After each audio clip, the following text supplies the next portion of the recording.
Nick, welcome. Are we using our real name? It's a little late, isn't it? What are the key skills required in order for humans to survive in today's AI environment? Well, first off, you're not going to survive. But in order to work, it really depends on what your role is. If you're in an analytical role or you're in a business role, at the best you're going to be a user. So prompt generation. How is it that you can ask a question in a way that AI is going to provide a meaningful answer? One of the things that I found was funny was, let's say, writing SQL. You could ask it to, say, put together a code for a specific project, but if you asked it to write good code, it would write a completely different query. So understanding the limitations of what it is you're working with and whatever the training set sort of favors, which is typically general information, being able to create a prompt that is meaningful and gets you what you actually want is probably most valuable. What do you mean that we're not going to survive? Ultimately, nobody survives. I mean, statistically speaking, I'm going to live till about 75. But human race is my original question, is not the individual. Again, it really depends on what your role is and what you expect. So there's so much uncertainty on the level of disruption that AI is going to have. I was reading an article a friend just posted about, he posted an article about AI, or LLMs specifically, being plugged into narrow and specific data sets within an enterprise, a large corporation, and being able to deliver narrow and specific information based wholly off of predefined queries or predefined understandings of where things were, that an analyst or a manager or even a leader could reasonably ask and then get a meaningful answer from. And then started talking about how the next step was having multiple specialist LLMs, meaning if your role was in logistics, having just a logistics LLM that only understood the workflows that you do and the workflows that your organization has, and the issues your organization has to deal with and how you measure those things. And then having multiple agents across multiple different domains, and having master agent that could then know which one to ask for a complicated problem. Things were already doing it. That's already been in development or in place in large organizations for at least a year. The question is, at what point do we start moving people who used to do these things into roles that AI cannot perform or not yet perform? Meaning either more manual or off intuitive or strategic roles, or into things that quite simply a machine can't do because it requires fingers. So if AI come to your job, what would you do?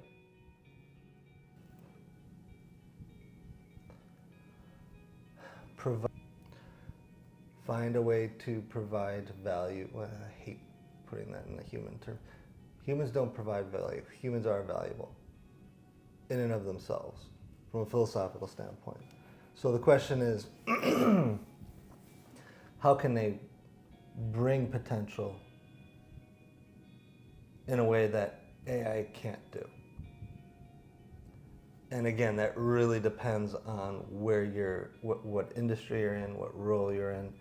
I have a cousin who wants to be an anesthesiologist.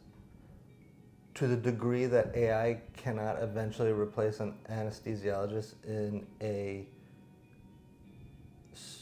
surgical suite, fantastic. But how much of what an anesthesiologist does now in terms of monitoring someone who's under will eventually be taken by AI, and how much of it is already being done, I don't know. But that's a good example of something that is, number one, the human is the brain, the human is the machine making the decisions. At a certain point, some of that's going to be offloaded. Some of that's going to be done by either people who are below that, technicians who are working under the supervision of somebody with knowledge, the anesthesiologist, or the anesthesiologist is going to have to up-level themselves in a way where they're doing a lot more managerial control and a lot less of the individual skill set they worked on. I guess the real question is, how should we think about AI? Should we think about AI as a productivity tool, or should we think about AI as some heavenly thing that come to steal all of our jobs Yes. and eventually destroy the human race? It is literally both. And which way you look at it depends on whether or not your direct role is going to be impacted by it or not. I wish there was a better answer to that. Better people than me don't know the answer to that. I can tell you that the people at Amazon are probably, half of them are looking at it one way and half are looking at it the other, depending on where in the organization and where in the hierarchy they are. But they've already started making changes to roles as a direct result of AI. Construction, you're probably okay. So in the short term, know and master at working with AI. And in the long term, who knows? In the short term, if you're being provided productivity tools that are based off of AI, you're still delivering something that AI is not yet capable of doing. But it also means your expectation for productivity just increased. Changing gear a bit. So, what should your investment strategy be as a young man who is in their 20s versus a man in their 40s? The older I get and the longer that I invest, the more I come around to a man named Jack Bogle's way of thinking, which is, I believe he said something along the lines of, don't just do something, stand there. You're young. As a young person, you're young. You don't have the experience as much as you think you do.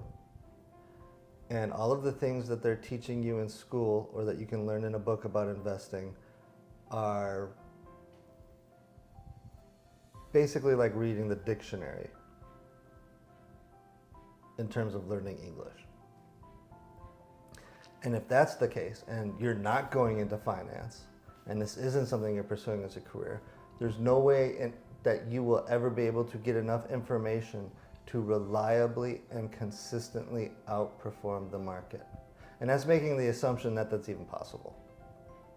Right. At any given time, even the most successful investors or organizations have times where they underperform the market. Or maybe outperforming the market isn't really their goal to begin with. And all of these skills that you think you're learning don't necessarily equate to outsized returns. So the answer is put it all in an index fund, especially when you're young, put it all in the market. But don't just do that. Before you put even $1 in an investment outside of, say, a defined contribution plan, a 401k or whatever, you really need to have at least 6 months of your, not your salary, but your expected spend put away somewhere.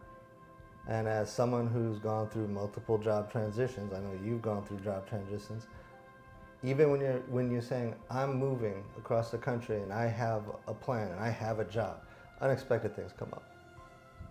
And so every dollar you could possibly save should be going into some high yield savings or into a money market account before you even consider investing. If you put money in the market before you have that, you might as well just consider it gambling. Maybe you have value in it. That's fine. Go ahead. But understand that investing at a point where you don't have the money, the cash reserves in order to live through an emergency, probably not the best thing. So as a young person, I'd probably be first saving up while I can, and then start investing in an ETF that's a whole market fund. Why does that work? Any kind of investment you're doing with a greater than 5 or 10 year horizon on when you need that money, you're going to reach points in the market where you see significant growth or significant downturns. If you just leave the money in the ETF, you will average out those highs and lows.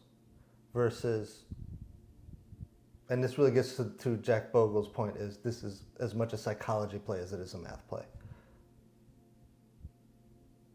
Let's take a hypothetical 2020 springtime. The market takes a 15, 16%, 20%, I don't remember, drawdown, reduction. If at any given point you made that decision to remove money from the market, you're making it on the time after it started to decline. So you're making that decision days or weeks after the signal already began to sell to, say, a sophisticated investor or people who are trading on a regular basis. And then when it finally reaches the bottom and starts returning, you're going to be waiting days before or weeks before you enter back into the market. So you lost a lot of that opportunity for recovery. So acting reactively means you're going to absorb some or maybe even all of that downside and very little of that recovery or upside. When if you had done nothing, and sometimes I wish I had done nothing at that period of time, you would have ended up back where you started. And in the case of 2020, you would have missed a lot of the rally as money just started pouring into the market because people, number one, weren't working, and number two, were getting free checks for money. And so the answer is, from reacting on macroeconomic trends, not generally healthy for the individual investor. A lot easier and more productive in the returns over 10, 20, over a lifetime to leave it in the market and do nothing. What about men in their 40s? Just start reducing risk. But again, I work in corporate America. How much time do I spend really understanding a business, like, say, Warren Buffett does or his people do? How much time do I spend on technical analysis? Virtually zero. So anything that I do is going to be late to the game. It's going to be on less information than everyone else in the market. Think of it like playing cards without just knowing what the other players have, but not even knowing what your own cards are, not knowing what the dealer has. Well, why would you play that game? I'm just going to throw money on the table and hope that at a certain point I win. However, you want to reduce volatility. The closer you get to wanting to draw down the money that you have saved, you want to proportionally put it into more and more diverse or uncorrelated or less correlated investments. What that looks like to you, there's calculations online. It'll give you all sorts of, oh, you should have your age plus X% in bonds. I couldn't tell you what that is, what your risk tolerance really is, and your timeline to actual, say, retirement or needing that money. But there are ways that you would just reduce the risk, especially in the equity market, of those 20% corrections. Why is it so important to understand how we learn and why we learn things? Why?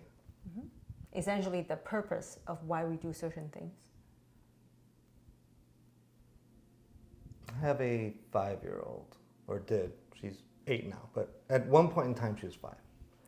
And she would see me working on the computer, and I'm assuming that every parent has this at any given time in their growth of their child. The kid sees the computer, sees what you're doing, and mimics what you're doing, pressing on the keys. Look at me, I'm working too. And what you've ended up doing is deleted work and emptied your parents' trash bin and undone tons of work. But let's make the assumption that the kid had the best of intentions at heart. The kid can barely understand the alphabet. They just know that you're pressing the keys and it's productive, and so the child's going to press the keys as well. And they're very happy that they're doing that. Versus an adult who we're presuming knows what they're doing, that has a purpose to why they're pressing those keys. They're writing an email that has a function, that has a larger purpose of conveying a message to another individual. We don't think that we have a purpose, or we don't think about those purposes at any given time. We're running mainly on automatic. But we at least understand to a higher level of abstraction that if we were to stop and look at our fingers typing on the keys, we would know why they're pressing those individual keys, why they're forming words, and how those words combine to make a greater concept that must be conveyed to another person. We take for granted that we understand these things, or that other people understand them. But the more complicated that the behavior becomes, the more important it is to go back to principles as to why it is that we're doing these individual actions or these complex series of actions. I'll give you an example in terms of project management. At the beginning of every meeting at Amazon, let's say, you would have a team, and that team would sit down and they would look at, not just start on the agenda, but at the top of each piece of paper that was handed out to each team was the tenets of that project and that team. What is it that this team was stood up to actually perform from a goal standpoint? Or what's its purpose? How does its purpose fit into the tenets of the larger organization?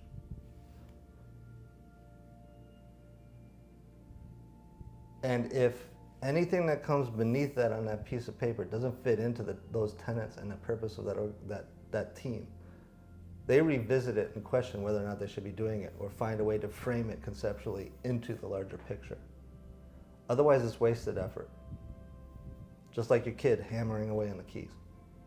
You're doing an action simply to do an action. You may think you're doing something, you may not, but it's wasted time and wasted effort. And a lot of what goes on in other organizations, probably sometimes at Amazon too, but is you start a project and you have your goals and you just start moving forward. And very quickly, within a few weeks, maybe a couple months, that team forgets what their original goals actually were and is now only operating under a very certain limited set of past history and future, like, next steps. They're not even working towards the end goal. And very quickly, it can go from we need to develop and implement the strategy that will fit this goal to we're reacting to what happened last week, and at the best, we're going to hopefully put that fire out and move on to the next week. If you don't understand what it is you're doing or why you're doing it, it very quickly descends to treading water, spinning your wheels, doing nothing productive.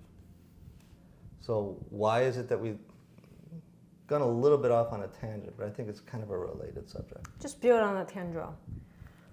Can you explain what is first principle, and also how is the first principle connect to how we learn and the need to understand why?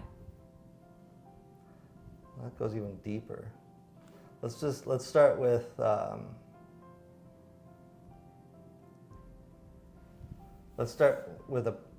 what a concept of a principle is from an organizational standpoint.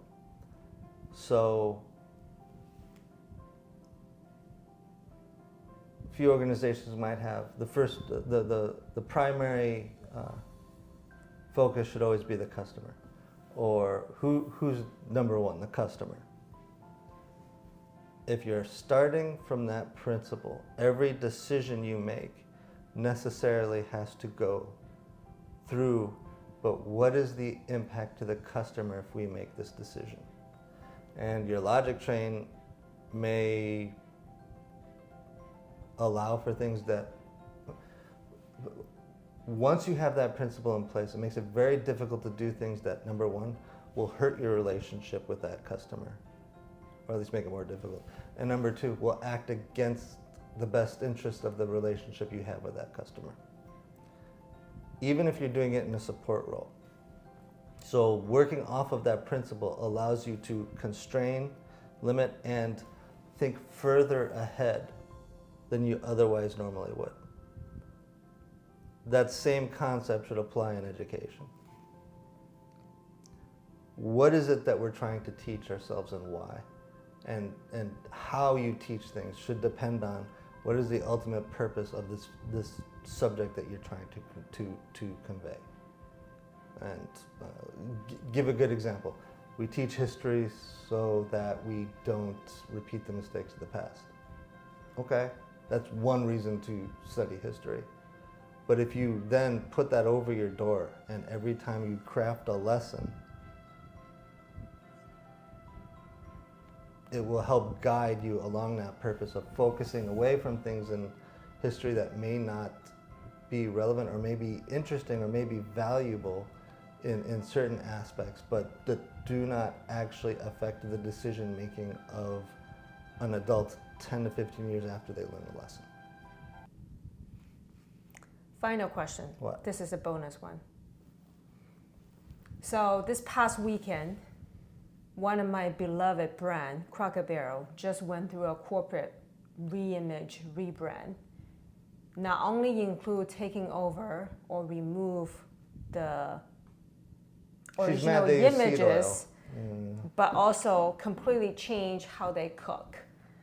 Meaning switch butter to replace it with sea oil, remove the bottle of the syrup, and just give me... They didn't remove the bottle to every syrup. I wonder whether they're going to keep it or not. Wow, That could have been a supply which issue. makes me angry. So the point is that why do some companies sometimes so clueless about re-image or rebrand that they completely destroy the brand that used to be so beloved? And what can they do about it? So number one, you better have more than one principle you're working off of. So let's say that one of Cracker Barrel's principles is you want to surprise and delight your customers with meals that they love. I have no idea if that's what they do. But let's say that was the principle that Cracker Barrel works off of when making a menu. A little bit of context. Cracker Barrel's been in the news for the past week because over time they've been changing their menu and now they're going through a complete rebrand. Cracker Barrel sells nostalgia. Cracker Barrel sells the idea of an America that even if you weren't born here, you want to taste and experience. I have never grown up in the middle of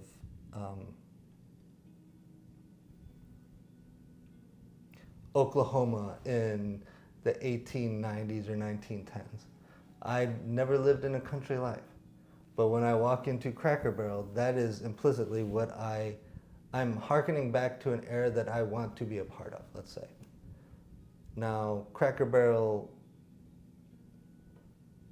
may act under a principle of we want to delight and give our customers what they want. Let's just shorten it to that.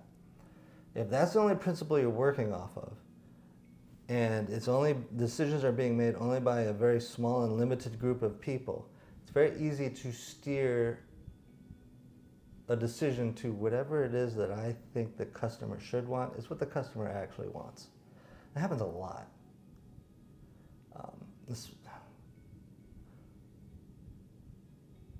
One of my biggest criticisms of using consultants is it can be a big end around in an organization around people who are pushing certain tenets of the organization in order to support the predetermined goal of a leader. So the leader creates an engagement, has consultants come in, tells them that this is the purpose of this engagement, this is the end I want you to pursue, and the consultants turn around and provide exactly what it is that's required of their engagement, which is to undermine or to redirect an entire organization to an individual person's perception of what might be the way to go. Right or wrong, sometimes it could be right. But the point being, you've now short-circuited that, the tenets of that organization. So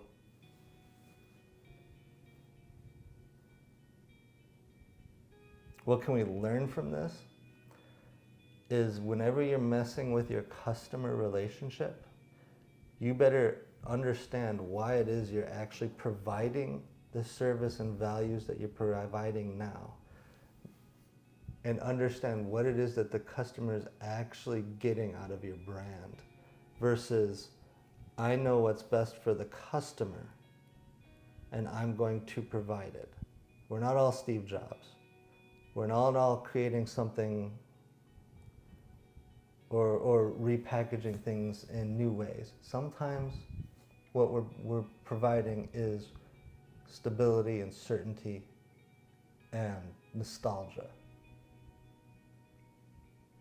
And if what we're proposing goes against what the customer actually wants, you're going to have a reaction that's probably not going to be the one you expect. Nick, thank you. That's very helpful.